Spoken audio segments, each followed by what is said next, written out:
This is what you want when it comes to love, a partnership na parehas yung laman. Look at, no?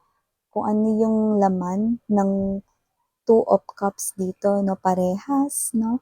And you're holding each other right here, no? Yung ganyang klase ng connection yung gusto mo. Yung walang bibitaw despite of differences right here. Through thick and thin, no? Through hardships and success. Yung walang bibitaw, no? Through sunshine or through rainy days, no? Walang bibitaw, no? That type of partnership right here na meron kayong bubuuhin na legacy, foundation, no? But it looks like I'm seeing trees. Okay? Parang meron ditong third party interference. But let's see. Okay? Pag mga ganyang third party, mga babes, no? Parang yung klase ng energy na magigigil ka talaga. Diba? But let's get to know more details about the situation here for you guys. Just take only what resonates. Alright.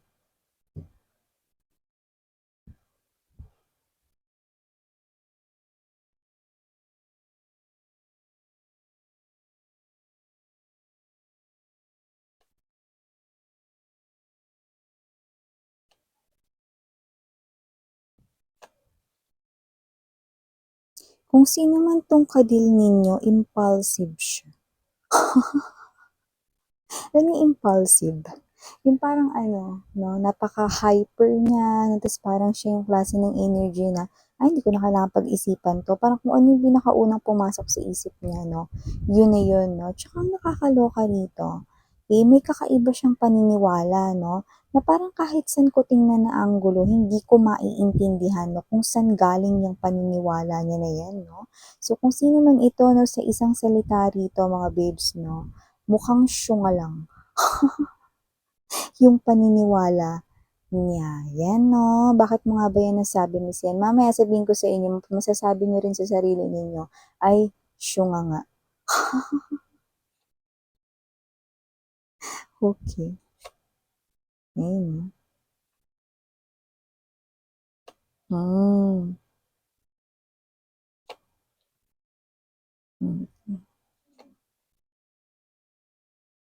Hindi ko rin peg yung ganito, no? Death and two of wands energy. 10 of swords. Okay, I like your energy. Okay.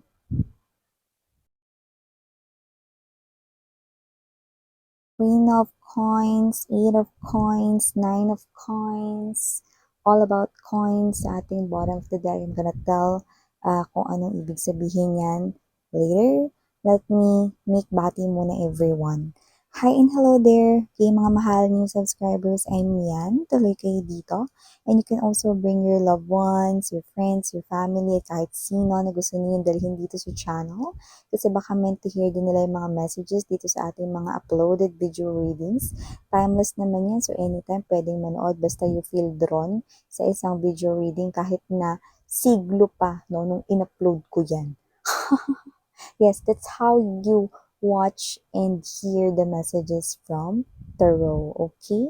And syempre, wala tayong gender dito, mga mahal, babae, lalaki, LGBT, everybody. Welcome. At makakalimutan ko naman ba? Hi and hello sa aking mga pabalik-balik ng mga subscribers. Thank you so much, mga legit tambayers. From the bottom of my heart, sobrang thank you guys and appreciate ko kayo. Kahit hindi ko alam personally ang inyong mga names. Thank you so much, mga babes. No? Super overwhelmed ako sa support na pinapakita ninyo. Pero please, matulog naman kayo. Nakita ko rito, no, mga babes, na pag nagigising ako ng madaling araw, may mga nanonood pa rin. Umaandar yung mga nanonood. Na thank you so much, pero kailangan nyo rin mag-sleep. Pwede naman kayo manood, no? Pagka kayo ay tapos ng matulog. Okay? So, yun nga, no? Just take only what resonates. At the end of the day, may laya kayo na i-claim yung mga messages if you want, no? At gawin itong guidance if you want, no? Or hindi. So, nakikita natin dito.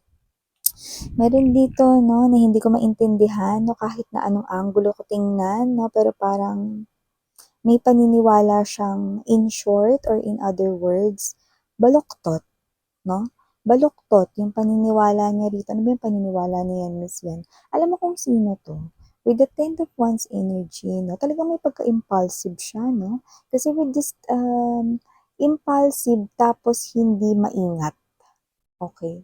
Kasi nakita ko dito, this is someone here who appears to be your ex-lover, na nakita ko dito 'no, na dating nagpapaalam pero parang nung mga parang last days or mga parang mga last months na pagsasama ninyo, bigla-bigla na lang siya ritong umaalis 'no, ta's hindi nagpapaalam saan pupunta.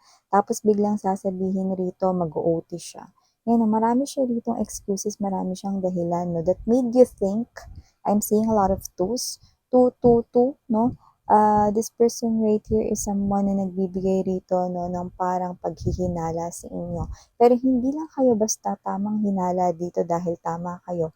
Umaalis talaga siya rito, no? At dahil yun sa iisang dahilan. May third party rito, no? At kung sino man tong energy na to, no, hindi siya rito nagpaalam nang umalis siya rito sa inyong connection, no? Parang bigla na lang yung sinabi, ayoko na sa'yo, break na tayo, yan, no? Yung iba may ganun, yung iba hindi nagpaalam, no? Bakit minsan, ano ba nakikita mo dyan? Well, nakita ko rito that with the Page of Cups energy, Knight of Swords right here, and Seven of Coins in reverse, parang meron siya ritong napusuan, meron siya rito, no, na nakita, no, na parang ito yung klase ng energy na pag dito siya pupunta or dito siya kakapit, uunlad siya. Nakuha mo? 'No? Yung parang hindi ito kasing Seven of Coins energy, ito kasi yung klase ng energy na hindi ko na kailangang maghintay. Makukuha ko ang anumang gusto ko, mapa-material na bagay or kung anong gusto ko, ura-urada, agad-agad makukuha ko 'yan. Kahit ano man 'yan, material things, luho, desire, loss, 'no, kasama na rin dito 'no, yung sex 'no, so whatever the case may be, just take how this resonates, no? Pero parang dito, sa nakita niya ritong someone new, okay, parang sinasabi niya rito na kung dito ako kakapit, siguradong uunlad ako. Di ba parang syunga? Kakaiba yung paniniwala niya, no? Medyo parang may energy rito na immature siya and at the same time, parang poof, bigla na lang siya rito mga babes, no? Binaliwala niya rito yung inyong mga pinagsamahan, no? Dahil lang dito.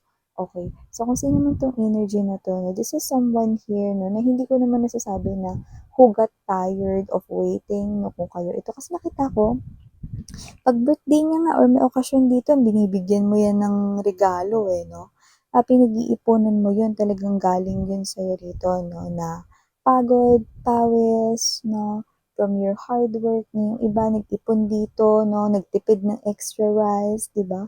Hindi kayo bumili ng extra ulam or extra rice, hindi na nagmerienda, no? Para lang dito makaipon. Kasi binibigyan mo siya lagi ng gift. At hindi lang yun, you also support this person here financially. Kung meron siya ditong problem sa pera, ano siya itong pinapahiram mo, no? Or siya ito na tinutulungan mo, no? Yung iba nga parang hindi mo na sinisingil kasi person mo naman ito eh, may ganun ka rito, no? Partner ko naman ito, so kailangan tulungan, no? Pero ito nakita ko rito, no? Yung iba, nagpapaalam, pero ito, hindi to nagpaalam. Diba? Kung sino man tong energy na to, no? This person here also, I don't like this energy. Pinaghihintay niya kayo rito. During the last days of you being together, madalas niya na kayong pinaghihintay. No? Yung iba, sinasabi, hindi ako makakauwi. Bukas na ako makakauwi. Yung mga ganun. Lalo na kung kayo ay live-in partner before. O yung iba naman, no, pwedeng mag-boyfriend-girlfriend kayo and not yet nagsasama, no? Pero okay, this person here, sinasabi niya, i-schedule na lang natin yung ating date or yung pagkikita natin kasi pinapapasok ako sa work. Talaga ba? Anong klaseng trabaho yun? So, kung sino man tong energy na to, no, you are already feeling na meron ditong something meron dito, no, na something na hindi mo nagugustuhan, no, at nararamdaman mo na yung ending ng inyong connection, na alam mong meron ibang pinagkakaabalahan or pinagkakainteresan ang mister mo, yung iba yes, no? Asawa niyo to, ang misis ninyo, yung iba partner niyo to, boyfriend, girlfriend, iba ka-live-in ninyo, LGBTQs, of course, welcome din kayo. Okay, alam mong meron ditong ginagawang hindi maganda ang partner mo hanggang sa hindi na siya rito umuwi, kinausap na lang niya kayo rito sa tawag, no? Mag-break na raw kayo, nag-text siya rito, no? I quit, mga ganyan, no? Pakan ko, te. Sino mo tong energy na to? Sipain ko lang to mga babes, no? Mga one time lang, no? Gamit yung sneakers ni Conan. You know? So, kung sino mo tong energy na to, no? Ay, go. Definitely, there's betrayal here, no? Pero imbis na magmukmuk kayo, imbis na um, pag nilayan ninyo itong klase ng energy na parang ayaw ninyo rito, no, na ma-feel na hahabulin nyo siya or whatever, no. Kaya nakita ko rito na instead of giving into negative emotions and feelings of sadness, disappointments, no? You distract yourself sa pera, pera, pera, no? You use your work or kung anong pinagkakakitaan ninyo, whether you are having a small business, you have a tindahan, or you have an online business, you could be using social media platforms to endorse your products and items. You focus on that and you still focus on that, no? Yung iba naman, pwedeng you're working in a company, no? And then this is you also looking for part-time jobs, no? So, ito, ginugugol mo yung sarili mo dito sa magkakapera ka, no? So, nakita ko dito na may mapapala kayo with the Queen of Coins energy, okay?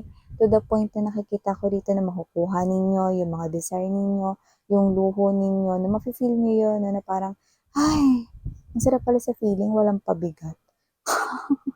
Ang sarap pala sa feeling na nabibili ko yung perang pinaghirapan ko at alam ko na napupunta sa meron yung perang pinaghirapan ko at hindi sa tao na naghangad pa ng more. Yan o. Kaka-more, more, more niya. Ayun, tumawid siya, no? Sa sinasabi niya ritong kung dun siya kakapit, siya ay uunlad daw, no? Kakaloka yung paniniwala, 'di ba? Sarap anin. Sino tong energy na to, no? Nakita ko dito na, okay, you're not chasing after him or her, even though this is something here that he or she had caused sa inyong life, no? But I'm seeing that you are now okay and you're continuing na magiging okay with the Queen of Coins energy. So, nakikita ko rito, no, na makakalimutan niyo siya rito, no, dahil may pag-unlad kayo rito, may new beginning rito, no, na sinisimulan kayo for yourselves. At nakikita ko rito na mafe-feel mo rito ang sarap sa feeling, no, na parang mas naaalagaan mo na yung sarili mo ngayon, no, at naiisip mo rito, okay, sa kabilang banda na ano ba yan, ba't ko ba tinulungan pa yun, pinagbigyan yun. Yes, may isip mo yun, no? Lalo na mga babes, no, kapag ka nandun na kayo sa energy na, ano, lumalago na talaga yung pangkabuhayan nyo, may isip mo, bakit ko pa tinulungan yung taong ni minsan hindi ako nakita bilang kung paano ko siya nakikita. No? You cannot please everybody, 'di ba? Iba-iba ang tingin ng iba't ibang tao. Ito nga, iba-iba yung paniniwala niya, 'di ba? Magulo yung paniniwala niya, pero yun yung kinakapitan niyang matibay. But you know, okay, yeah, it's true. Money is something here that you need. 'Di ba? In order for you to buy the things that you need, the things that you want, no? Luxurious things, no? Expensive things right here, no? But money cannot really give you that type of energy of satisfaction, contentment, no? May mga bagay na hindi napapasaya ng pera, no? At nakikita ko na yun yung bagay na hahanap-hanapin nitong person mo na binaliwala ka, no? Tumawid rito, no? At sinasabi na may pag-unlad, no? Mainipin siya, no? Pero tamad. Yung nakita ko rito. Pero ikaw, nakikita ko rito mga babes, no? Na mas nag-mature ka, mas magmamature ka, at mas magbibigay ka na doon sa tao na kung meron mang darating na bago at alam mo na magiging deserving siya rito sa iyong love, no, then doon ka magbibigay. You are not anymore in that type of connection, no, sa mga susunod na darating na mga buwan at taon dito, no, mas magiging matibay pa rito yung ganyang paniniwala mo, no, na when it comes to love, it must be reciprocate. Okay? It must be balanced. You must see each other eye to eye, no, and you must feel the same or mutual feelings. That's true. Okay? The more you continue to love yourself and see your worth, the more you're attracting here the true soulmate na magmamatch sa inyong energy. And in perfect divine timing, you're gonna see, okay, that this is all true, no? You're gonna meet someone new, no? Nakaparehas rito, no, ng iyong energy, no? So, ito yung mga messages natin right here for you guys. Thank you so much again, and you're Yana on me. Sarang, yeah, and you could be instantly, no, na makikita yun lalo na pag sobrang wala ka ng pakialam, no, sa mga ganitong klase ng mga taong nakadil mo, just like your ex na tumawid dito, no, dahil dito raw siya uunlad. Okay. So yeah, these are all the messages right here. Thank you so much. Sarang hiya, love and light. And,